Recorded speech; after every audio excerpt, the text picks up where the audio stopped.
to the BizBlend podcast, listeners, where business meets strategy, leadership, and sustainability. I'm your host, Sana, as always, and today in this episode, we are having a conversation many founders need, but few are really having. Let me ask you this question: how do you stop holding it all and instead build a business that actually holds you? Well, my guest today is Edi Oduraa, and let me share a bit about her with all of you listeners. She's a civil engineer turned growth architect and the founder of House of Oduraa.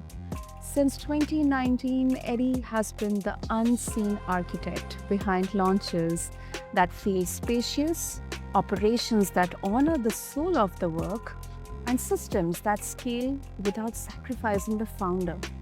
So, if you have ever felt like you are trapped or you're stuck, you are frustrated with the weight of your own success, or you are actually internally ready to build something that doesn't burn you out, this episode is for you. So, with that, Eddie, welcome to the show, and I'm really, really excited to have you here with all of us. Thank you so much, Sana, for having me. It's a pleasure to be here. Okay, Eddie, lots of figurative words in there. Launches that feel spacious, operations that honor the soul of the work. It's like two different worlds are intersecting here. So you use the phrase sacred infrastructure when talking about building systems in a business. I am really, really curious. What exactly does it look like? I mean, is it like a mindset or is it a structure? Or is it something else entirely? Yes. Thank you for asking that question. Absolutely. One of my favorite things is to blend two dissimilar things in a way that works really well. But when I talk about sacred structure and spacious launches, what I am talking about is very practical, technical things like processes, SOPs, technology, but building it in such a way that it is heart centered and it's aligned with the founder and the team.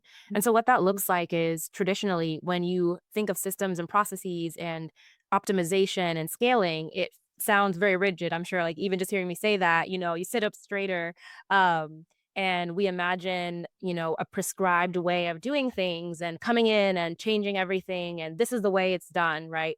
But what I really champion for in my own business and in my clients' businesses is creating structure that, like you mentioned, allows you to grow without holding it all.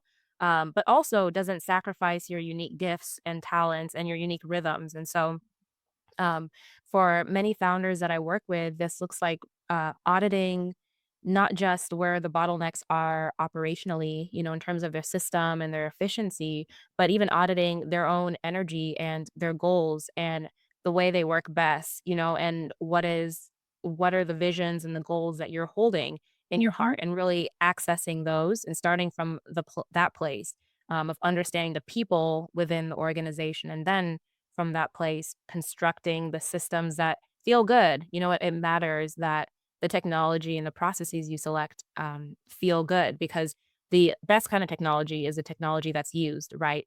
And so it can be beautiful, it could be elaborate, but if everybody hates getting into it and using it and utilizing it, it's not as effective. So that's in part what I mean when I talk about sacred and spacious and intuitive as it comes to systems and processes.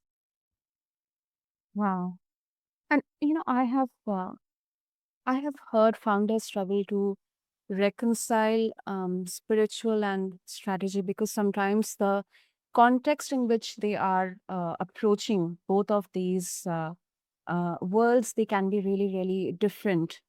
So I would love to hear, Eddie, how you bridge that gap for them. Absolutely. Yes. Um, this is really the secret sauce, I think, to growing a business that um, feels good and is aligned and you can be proud of, and it's not burning you out. At the heart of it is bringing your whole self. And this is a very multi-layered conversation, but I think in the modern world, we often compartmentalize different aspects of ourselves, our emotional self, and then we have our business self, right? And we have our spiritual self. And so bringing merging those looks like, um while you have a cerebral approach to strategy, you look at the metrics. We don't ignore that, Mhm. right? Yeah. But then you bring in your intuition to say, "Okay, I know I wanna head in this general direction, but what feels aligned? What is, my higher sensibility telling me? What is the wisdom of the other team members or my board of advisors also directing me with?" Mhm. And it Mhm. it even looks like, on a granular level, for me, I like to have kinda like rituals around my workday to help me start and close, and I know that became a bigger thing with COVID when many of us were working at home. Yeah. But my work startup ritual, for many people, it looks like, okay, I open my inbox, I see who messaged me, I react to that, I plan my Yeah. day around what people want, right? But for me, it looks like, even saying a short invocation and visualizing my goals achieved and welcoming in, um, just wisdom and the wisdom of, my spirit team, and then doing some of the more tactical things, like perhaps answering the emails or looking at my calendar. And so in these ways, we're merging, bringing all parts of ourselves. And when we do that, everything is just so much more potent. Hmm. That's true. That's true. And this happens so many times, especially right now when we are as a founder entrepreneur. Let's say I have decided a week back or maybe a few days back that okay, I'm keeping these 2 days entirely to plan or to complete these two tasks to achieve these two goals. Yeah. But when we get into that zone, we start with our 2 days of focused work. There are so many distractions as well coming up there. And it's kind of, it looks like everything is derailing what I'm doing. And that kind of creates that frustration within us. I haven't done my work, nothing is done. I'm exactly at the same point. I'm back to square one. So it really, really, you know, discourages our spirit. So, Yeah. how do we tackle those situations, Eddie? How do we navigate through those situations, where we can kind of get into that rabbit hole of feeling bad for ourselves or, judging the way we work as a founder, as an entrepreneur? Yeah, absolutely. I think there's multiple pieces of ourselves that we need to attend to in situations like this. And Mhm. so the immediate one is well, there is an element of mindset work, right? Mhm. And self-acceptance, etc. And I think there's a very practical piece of uh recognizing if something doesn't work for us. Like even, the example of blocking off 2 days to really be heads down and dive into these things. Um, Mhm. I think what can be both the emotional elements of giving ourselves, that acceptance and that compassion, it can be further helpful to actually take action to support Mhm. ourselves, right? It's kind of like, when we say to somebody, "Oh, I'm so sorry that happened," but we leave it at that. But then taking it Yeah. the next step to actually provide tactical support. So what that might look like is, "Hey, I this is the model I've seen for getting work done. You block off all this time and you do this Mhm. task, right? But instead of subjecting myself to what, and I'm doing air quotes, should happen, let me look at what actually works for me. And let Mhm. me, instead of focusing my emotional energy on making myself feel better that I don't fit this mold, let me create my mold. Use that emotional energy to unwind from narratives that say that I have to do it this way. And so maybe I do better with, 30-minute spurts of work, and I Mhm. block off 2 hours but every day that week instead. And I do 30-minute spurts, and that works for me. And I don't judge that. And maybe I work better at 4 in the morning. And so I block off that time. And so I think when we're hitting frustration, um, there's certain things in life that we just have to do right and get through. But when we continue to hit a wall, Mhm. especially around working and focus and energy, it's time to really take that energy that we're expending beating ourselves up and put it towards assessing ourselves and making peace with how we're wired and setting up our lives in such a way that we complement that. And that's really what, the heart of what we're talking about is that acceptance and building a life and business that works for us and not against us. That definitely makes sense, Eddie. Okay, and this is coming from what certain observations I had. So uh, startups they want better systems. Yeah. They want to streamline their operations by putting up automations or maybe better checks and balances. But often it's not really a systems problem.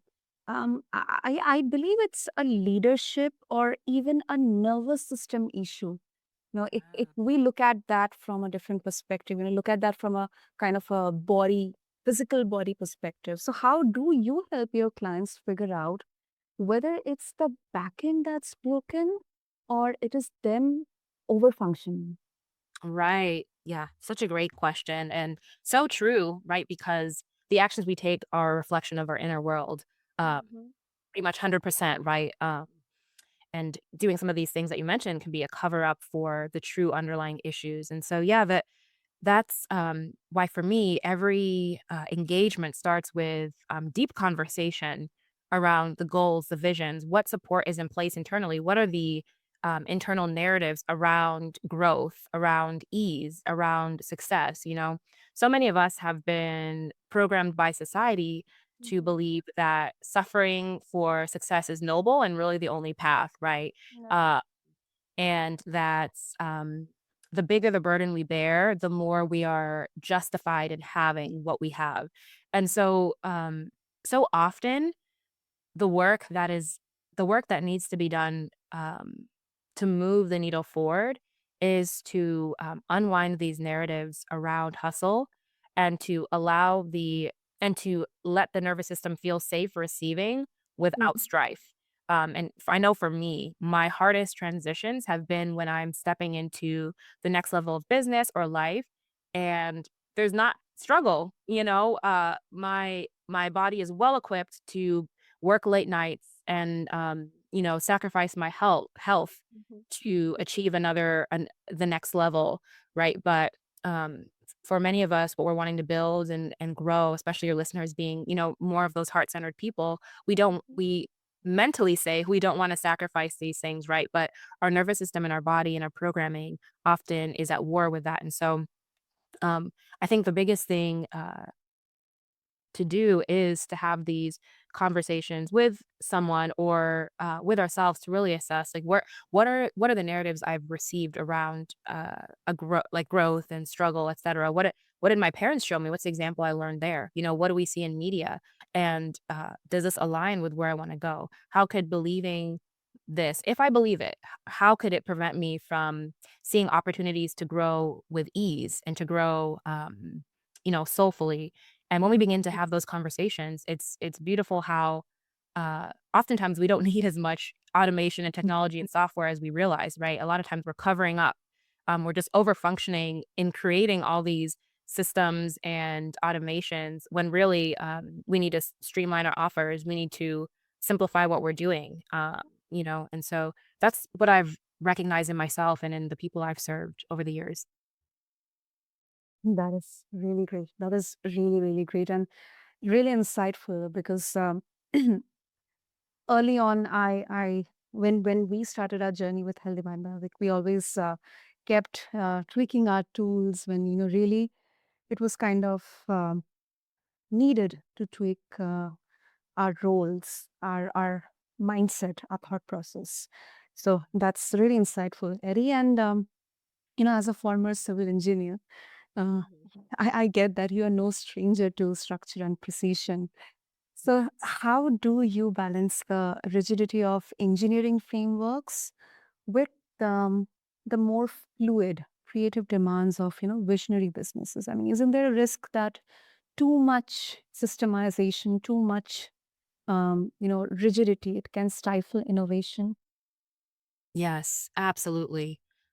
There's a quote in the design world, and I don't remember who said it, but along the lines of the best designs have the fewest elements possible.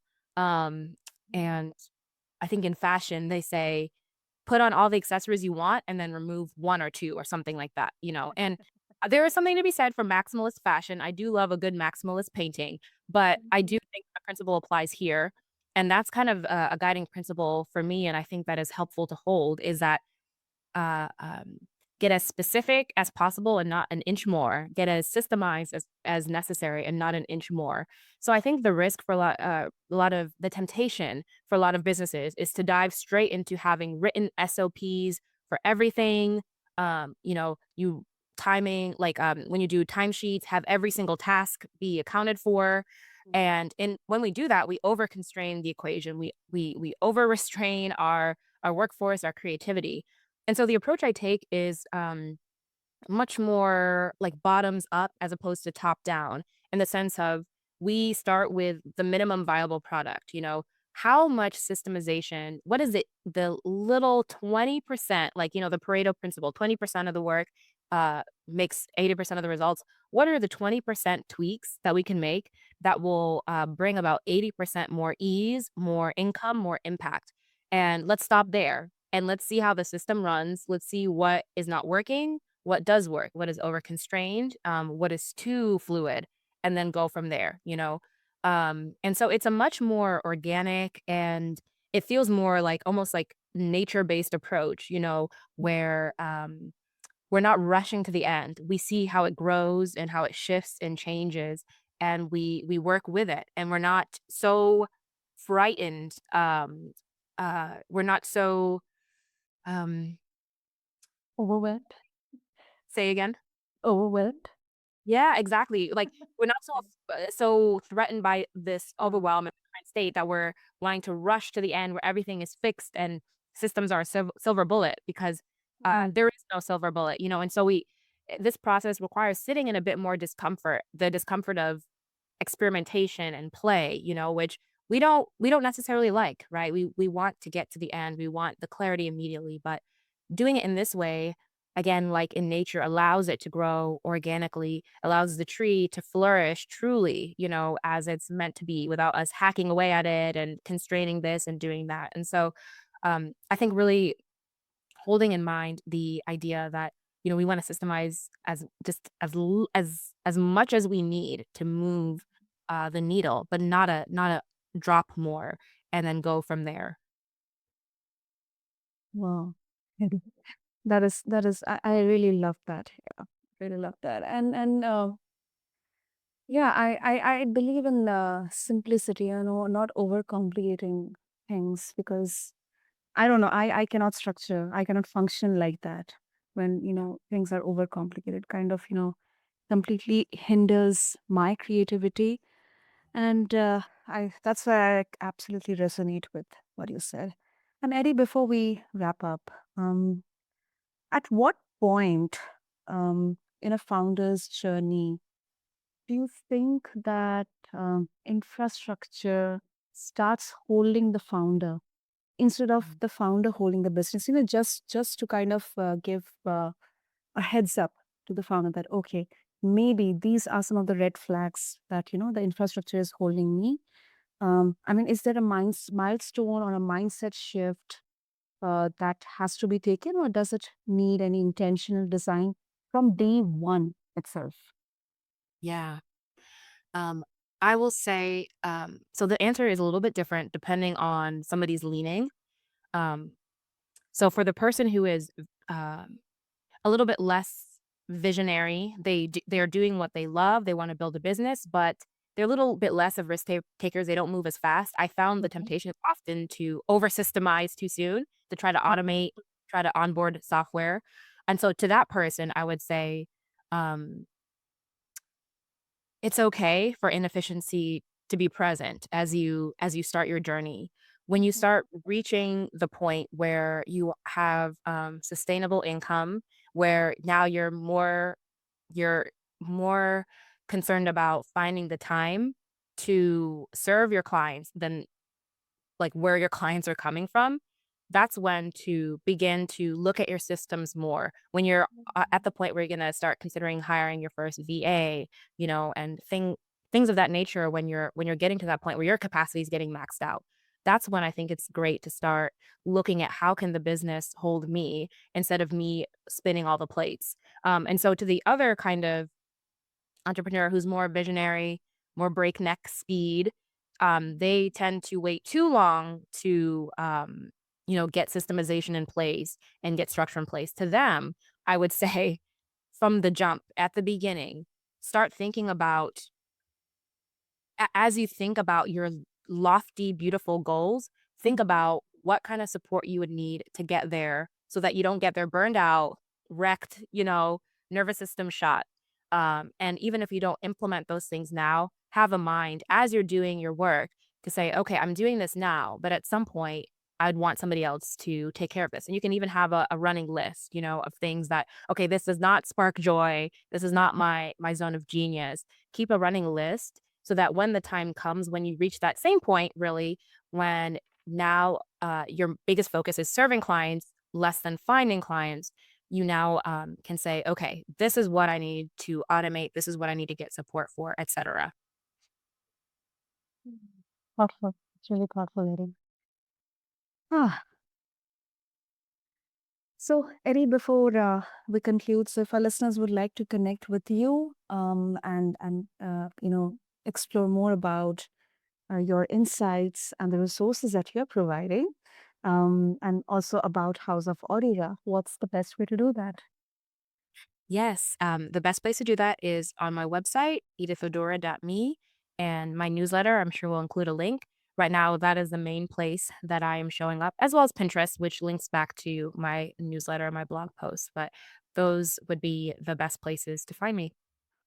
Brilliant. I'll make sure to have all the links included in the show notes. And Eddie, I cannot thank you enough for breaking this down with such clarity and depth because for I believe that for every founder who is listening or who is going to listen to our conversation and they're tired of holding it all together, they don't have to. So there is definitely a way to grow their business in a way that holds them, honors their vision, and sustains their energy as well. So thank you so much for helping us with all your insights. Thank you so much, Sana, for having me. It was a beautiful conversation. I appreciate it. And to all the listeners out there, thank you so much for tuning into this episode of BizBlend. I'll be having all the links to connect with Eddie and her programs, her resources, her work. Just refer to the show notes along with this episode on your favorite podcast platform. Until next time, keep blending strategy with soul and business with balance. Thank you.